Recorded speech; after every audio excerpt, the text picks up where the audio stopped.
नमस्कार और the deep dive में आपका स्वागत है। आज हमारे सामने एनसीईआरटी की इतिहास की किताब के कुछ हिस्से हैं और हमारा टॉपिक है दिल्ली सल्तनत। हाँ, मतलब वो दौर 12वीं से 15वीं सदी का, जब दिल्ली एक छोटे मोटे शहर से एक सब कॉन्टिनेंट पर राज करने वाली राजधानी बन गई। बिल्कुल। तो आज हम दिल्ली सल्तनत के कह सकते हैं प्लेबुक को समझने की कोशिश करेंगे। एक ऐसा साम्राज्य जिसे अंदर से जमींदारों और बाहर से मंगोलों का दोनों का खतरा था। तो उन्होंने सत्ता पर कब्जा कैसे बनाए रखा, उन्होंने मतलब पैसा कहां से कमाया और उनकी कौन सी रणनीतियां आज भी रिलेवेंट हैं। चलिए इसे खोलकर देखते हैं। और शुरुआत एक ऐसे तथ्य से करते हैं जो अक्सर लोगों को हैरान करता है। अच्छा। कि 12वीं सदी से पहले दिल्ली की कोई खास पॉलिटिकल इंपॉर्टेंस थी ही नहीं। मतलब इसे तोमर राजपूतों ने पहली बार राजधानी बनाया और फिर उन्हें अजमेर के चौहानों ने हरा दिया। ये तो बड़ी दिलचस्प बात है। मतलब दिल्ली की ताकत पहले पैसे से बनी, सियासत से नहीं। मैं तो हमेशा ही सोचता था कि भाई पहले कोई राजा आता है, राजधानी बनाता है और फिर व्यापार शुरू होता है।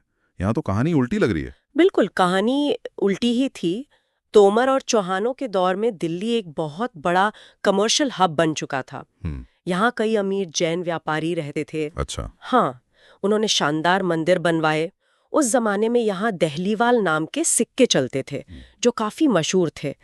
असली पॉलिटिकल शिफ्ट तो आया 13वीं सदी में, जब दिल्ली सल्तनत की नींव रखी गई और दिल्ली एक ऐसी कैपिटल बन गई जिसका कंट्रोल सब कॉन्टिनेंट के एक बहुत बड़े हिस्से पर था। तो ये तवारीख हमारे लिए हिस्ट्री की गोल्ड माइन्स हैं एक तरह से। हाँ, लेकिन हमें इन सुल्तानों और उनके दौर के बारे में इतनी डिटेल जानकारी मिलती कहाँ से? मतलब ये जानना किसी भी हिस्टोरिकल एनालिसिस के लिए और खासकर यूपीएससी के नजरिए से बहुत जरूरी है। हाँ, तो जो हमारा मेन सोर्स है ना, वो है तवारीख। तवारीख? ये फारसी में लिखे गए हिस्ट्री के डॉक्यूमेंट्स हैं और फारसी उस समय एडमिनिस्ट्रेशन की ऑफिशियल लैंग्वेज भी थी। तो ये बेसिकली घटनाओं का लेखा जोखा है। अच्छा, तो इन्हें लिखने वाले लोग कौन थे? क्या ये कोई आम इतिहासकार थे या कोई खास तरह के लोग थे?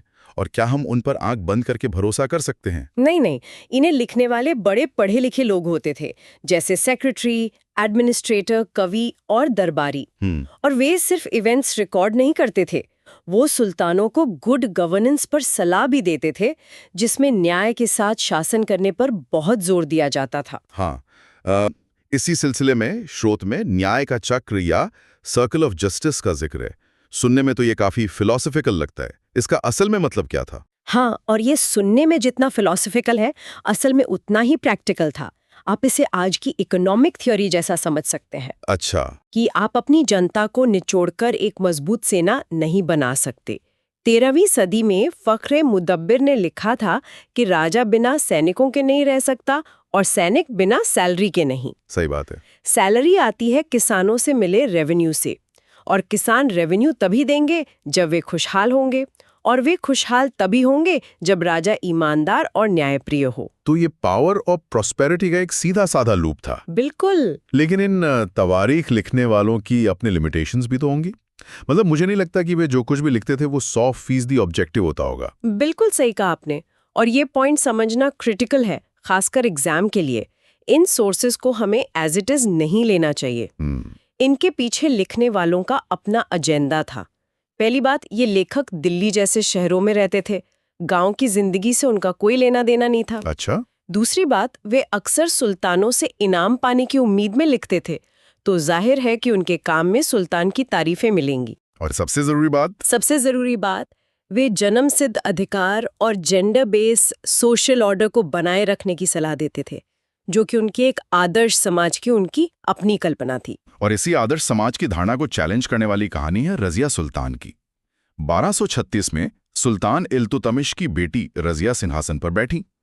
ये उस दौर के लिए तो एक पॉलिटिकल अर्थक्वेक जैसा रहा होगा। निश्चित रूप से।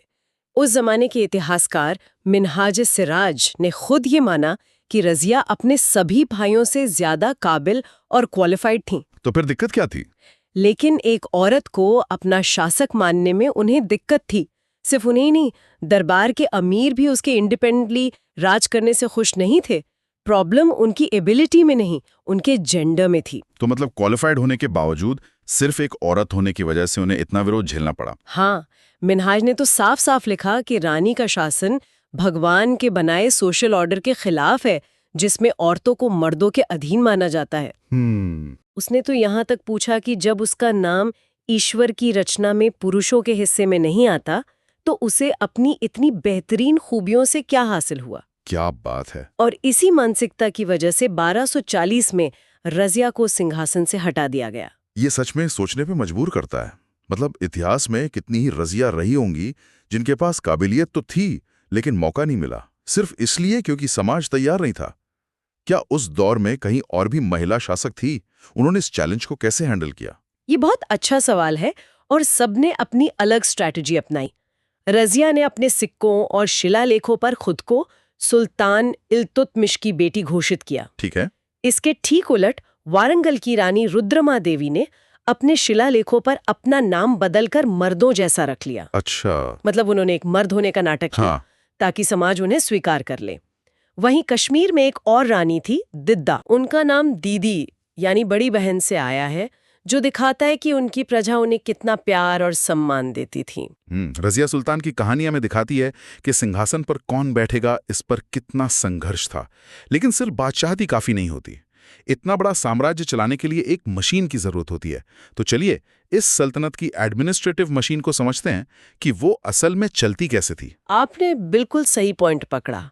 एक बड़े साम्राज्य को चलाने के लिए भरोसेमंद गवर्नरों और प्रशासकों की जरूरत थी, लेकिन अमीर जमींदारों पर भरोसा करना बहुत रिस्की था। क्यों? क्योंकि वो कभी भी बगावत कर सकते थे। इसीलिए शुरुआती सुल्तानों ने, खासकर इल्तुतमिश ने, जमींदारों की जगह अपने खास मिलिट्री स्लेव्स को तरजीह दी, जिन्हें फारसी में बंदगां कहा जाता था। बंदगां? हाँ, इन्हें खरीदा ही मिलिट्री सर्विस के लिए जाता था और बहुत केयरफुली ट्रेन करके राज्य के सबसे इम्पोर्टेंट पॉलिटिकल पदों पर बिठाया जाता था। एक मिनट, गुलामों पर इतना भरोसा, ये थोड़ा अजीब नहीं है?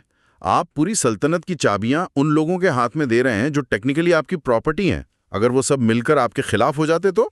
ये एक वैलिड कंसर्न है, लेकिन इसके पीछे एक सॉलिड लॉजिक थी, क्योंकि ये गुलाम पूरी तरह से अपने मालिक यानी सुल्तान पर डिपेंड करते थे। अच्छा। सुल्तान उन पर अपने बेटों से भी ज्यादा भरोसा कर सकता था। उस जमाने में एक कहावत भी थी कि एक काबिल और अनुभवी गुलाम एक बेटे से बेहतर है। लेकिन इसका एक डाउनसाइड भी था। और वो क्या था?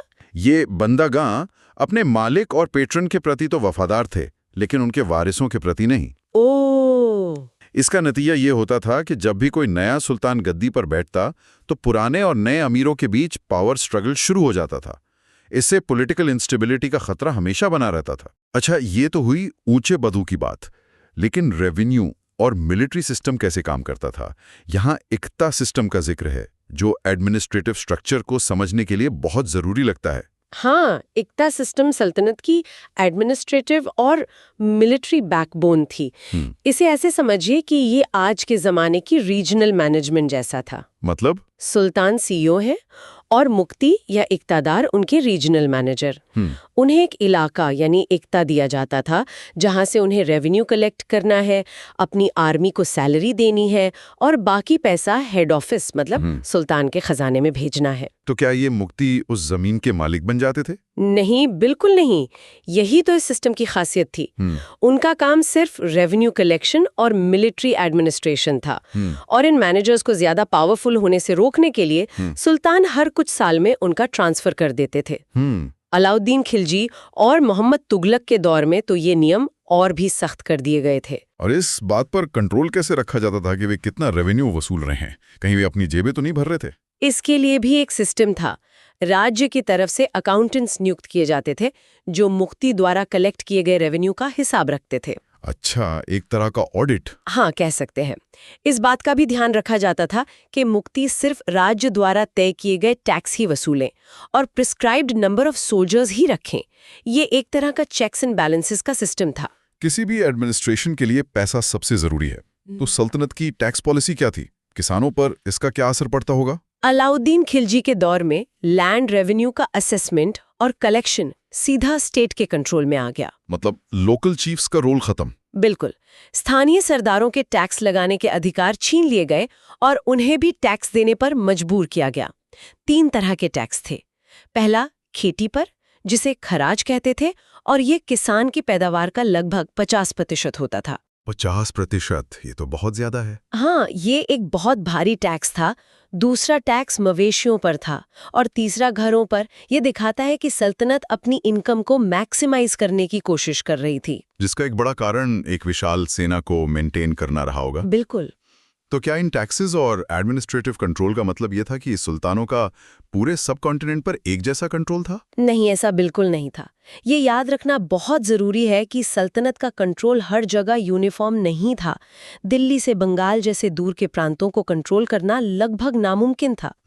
दक्षिण भारत को जीतने के फौरन बाद ही पूरा इलाका फिर से इंडिपेंडेंट हो गया। यहाँ तक कि गंगा के मैदानी इलाकों में भी घने जंगल थे, जहाँ सल्तनत की फौजें आसानी से घुस नहीं पाती थीं, और स्थानीय सरदारों ने अपना राज कायम कर रखा था। तो ये सरदार जंगलों में रहकर अपनी रक्षा कैसे कर पाते थे? मतलब क्या तरीके थे उनके? 14वीं सदी के ट्रैवलर इब्न बतूता ने इसका बड़ा शानदार वर्णन किया है। अच्छा। उन्होंने बताया कि ये सरदार पहाड़ों, चट्टानी जमीनों और बांस के घने जंगलों में खुद को किलाबंद कर लेते थे। उन्होंने लिखा कि भारत का बांस खोखला नहीं होता, बल्कि बहुत मजबूत होता है और इतना गुंथा हुआ होता है कि आग भी उसे आसानी से जला नहीं पाती। मतलब ये नेचर मेड फोर्ट्रेस थे। आपको इन्हें जीतने के लिए तोप या तलवार नहीं, बल्कि कुल्हाड़ी और आरी वाली एक पूरी आर्मी चाहिए थी जो इन जंगलों को काट सके। वाह! इन अंदरूनी चुनौतियों के अलावा एक बाहरी खतरा भी था, जो मंगोलों के हमलों का था। चंगेज खान के बाद मंगोलों के हमले बढ़ गए। अलाउद्दीन खिलजी और मोहम्मद तुगलक के शासनकाल में इन हमलों ने सल्तनत पर भारी दबाव डाला। और इसी वजह से दोनों सुल्तानों को दिल्ली में एक बहुत बड़ी स्टैंडिंग आर्मी रखनी पड़ी होगी। हाँ, जो अपने आप में एक बहुत बड़ा एडमिनिस्ट्रेटिव और फाइनेंशियल चैलेंज था। अगर हम आगे बढ़ें तो तुगलकों के बाद सल्तनत का क्या हुआ? क्या ये बिखरने लगी थी? हाँ, तुगलकों के बाद 1526 तक सैयद और लोधी राजवंशों ने दिल्ली और आगरा से राज तो किया, लेकिन तब तक सल्तनत काफी हद तक टूट चुकी थी। मतलब इंडिपेंडेंट रूलर्स आने लगे थे। बिल्कुल। जौनपुर, बंगाल, गुजरात, राजस्थान और पूरे दक्षिण भारत में इंडिपेंडेंट रूलर्स सामने आ चुके थे। ये राजपूतों और अफगानों जैसे नए रूलिंग ग्रुप्स के उभरने का भी दौर था। और इसी दौर में शेरशाह सूर का नाम आता है, जिनकी कहानी काफी दिलचस्प है। हाँ, और ये कहानी बहुत इंपॉर्टेंट है क्योंकि ये दिल्ली सल्तनत के दौर को मुगल काल से जोड़ती है। शेरशाह सूर ने बिहार में अपने चाचा की एक छोटी सी जागीर के मैनेजर के तौर पर अपना करियर शुरू किया। अच्छा, मतलब बहुत नीचे से शुरुआत की। हाँ। और अपनी काबिलियत के दम पर मुगल सम्राट हुमायूं को चुनौती दी और हराया। उन्होंने दिल्ली पर कब्जा कर अपना सूर राजवंश स्थापित किया। उन्होंने तो सिर्फ 15 साल ही राज किया था ना, फिर उनकी विरासत इतनी महत्वपूर्ण क्यों मानी जाती है? आपका सवाल बिल्कुल सही है। उन्होंने सिर्फ 15 साल, मतलब 1540 से 1555 तक ही शासन किया, लेकिन इस छोटे से टाइम फ्रेम में उन्होंने एक ऐसा एडमिनिस्ट्रेटिव सिस्टम बनाया जो अलाउद्दीन खिलजी के सिस्टम पर बेस था, पर उससे कहीं ज्यादा एफिशिएंट था। जैसे कि उन्होंने रेवेन्यू, मिलिट्री और कम्युनिकेशन में जो सुधार किए वे कमाल के थे। यही वजह है कि शेरशाह का एडमिनिस्ट्रेशन महान सम्राट अकबर के लिए एक मॉडल बन गया जब उन्होंने मुगल साम्राज्य को कंसोलिडेट किया। तो आज की चर्चा को समेटते हैं। हमने देखा कि कैसे दिल्ली एक गुमनाम कमर्शियल हब से एक विशाल साम्राज्य की राजधानी बनी। हमने सुल्तानों के एडमिनिस्ट्रेटिव प्लेबुक को समझा, जिसमें एकता जैसी रीजनल मैनेजमेंट सिस्टम और बंदगां जैसे लॉयल एडमिनिस्ट्रेटर्स शामिल थे। हमने यह भी देखा कि उन्हें मंगोलों और स्थानीय सरदारों जैसी बाहरी और भीतरी चुनौतियों का सामना करना पड़ा। और आखिर में सल्तनत के पतन के बाद शेरशाह सूरी के एडमिनिस्ट्रेटिव जीनियस ने आने वाले मुगल साम्राज्य की नींव रखी। आज के लिए एक अंतिम विचार। हमने स्रोत में पढ़ा कि 14वीं सदी के इतिहासकार जियाउद्दीन बर्नी ने सुल्तान मोहम्मद तुगलक की बड़ी आलोचना की। किस बात पर? कारण ये था कि सुल्तान ने एक शराब बनाने वाले, एक नाई, एक रसोइये और 2 बागबानों को ऊंचे एडमिनिस्ट्रेटिव पदों पर नियुक्त कर दिया था। अच्छा। बर्नी ने इसे सुल्तान के पॉलिटिकल जजमेंट का फेल होना और शासन करने की नाकामी का संकेत माना। ये घटना हमें योग्यता बनाम जन्मसिद्ध अधिकार की बहस पर सोचने को मजबूर करती है। बर्नी के लिए ऊंचे पद सिर्फ ऊंचे कुल में जन्मे लोगों का हक था, लेकिन तुगलक शायद मेरिट को प्रायोरिटी दे रहे थे। सही। और अगर हम इसे आज के संदर्भ में देखें तो आधुनिक भारत की डेमोक्रेटिक और ब्यूरोक्रेटिक व्यवस्था में शासन करने या प्रशासन करने के लिए उपयुक्त कौन है, इसकी परिभाषा कैसे इवॉल्व हुई है, इस पर विचार करना